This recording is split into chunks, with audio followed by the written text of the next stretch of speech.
New York City, with over 70,000 security cameras, has more surveillance than any other city in the U.S. Still, Atlanta, Georgia has more coverage per person with over 124 cameras per 1,000 dissidents. Now, we all know what security cameras do. What you want to know is, how do security cameras work? And that's why I'm calling the world's leading expert on security cameras, Jimbo. Hey, I'm Jimbo. Hey, Jimbo.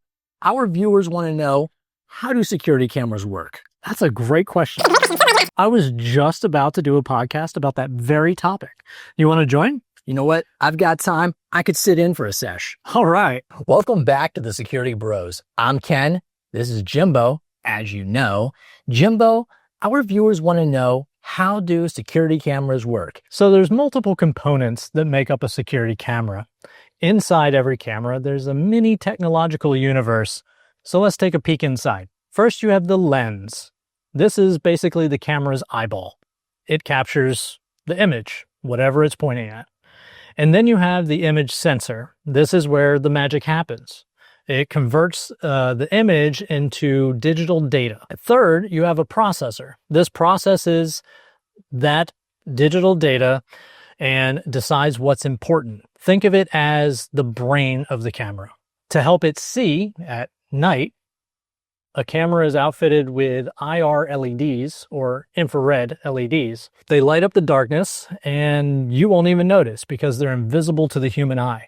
Jimbo, I gotta say thank you for printing out this document for me. He highlighted it and everything. This is very helpful. But I gotta know, how the hell do these security cameras see anything? Light enters through the lens, which we had just mentioned, and it hits an image sensor.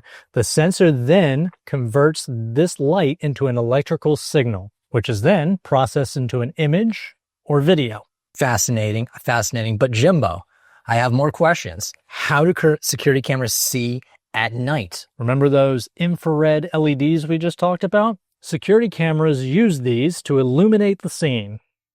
This light is invisible to the human eye, but it's perfect for a camera because the lens is able to pick up that infrared light. Motion detection is another cool feature. Cameras can detect movement and start recording automatically. Damn it, Jimbo, I have more questions. Tell me. How do cameras do this? How do they detect motion? Well, it's quite simple, actually. By comparing pixels between frames, they're able to spot the difference there. It's kind of like a digital game of spot the difference. Spot the difference? Yeah. Maybe you can tell me if this is true. I recently learned an unconfirmed fact that cameras, security cameras, are getting smarter than a fifth grader. It's true. You know, there's features like facial recognition. There's two-way audio. Even mobile alerts make them super versatile. They can even spot the difference between a human and a pet. If the security camera was to detect my chocolate, in theory, what would it do? I'm pretty sure it would leave your chocolate alone. Your chocolate is no safe. alert. It won't send alerts, so please. No alerts for I chocolate. can keep that. Unless your chocolate's moving, in which case I think you have bigger problems.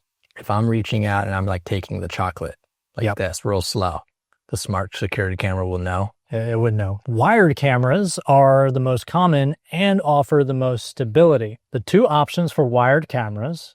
What's wrong? What? What I have a face? I can't do it because I'm laughing. You're like. Wired cameras are the most common and they offer the best reliability. The two options for wired cameras are network and analog. Network cameras connect to the recorder using an RJ45 connector and Cat5 or Cat6 cable. They're also able to send power and data over the cable. This is known as Power over Ethernet, or PoE. Network cameras each have their own address, known as an IP address. It's kind of like their very own home address. And this gives the recorder the ability to pick that specific camera out from the whole neighborhood of cameras that are on the network. Next, you have the analog cameras, and they use a BNC connector and something known as coaxial cable, or just coax cable. They only transmit video though, so you'll need a second pair of wires to power the camera. Are you telling me that that second wire, aside from the coax cable, is a red and a black wire? I am telling you Positive that and negative. Yep, that's what you would want to use. Voltage. Oh yeah, 12 voltage, maybe 24 Well, volts. 24, yeah. Okay. Yeah, VDC. I see what you're doing there. Yeah. Analog cameras connect directly to a specific port on the recorder, so they don't need a unique address like a IP camera would. I get asked about wireless cameras from potential clients a few times a year. And the question is something like, would wireless cameras be a cheaper option for us in an existing building so we don't have to run all of the cabling? And what I explain is that you still have to run cabling for the power, because even if it's a wireless signal, it still has to be powered. And usually the most efficient way to do that is to run cabling for the power.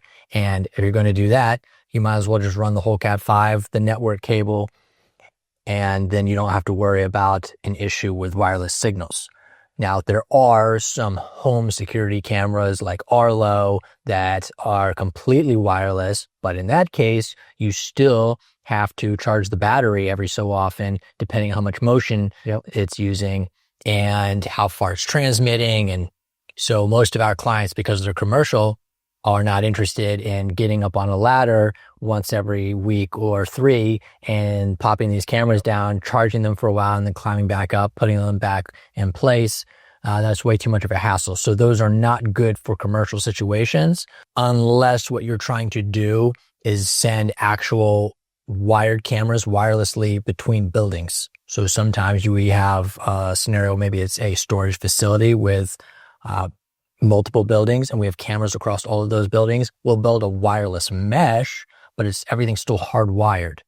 So that's the one caveat. Wirelessly. We're using a wireless system to make wired cameras transmit across a whole area. And those are 2 commercial systems. The security cameras sit on top of a commercial wireless Wi-Fi system. Well, there you have it. That's a quick peek behind the scenes at how security cameras work. And if you enjoyed this video, give it a thumbs up so we know, and share it so your friends know. Bye.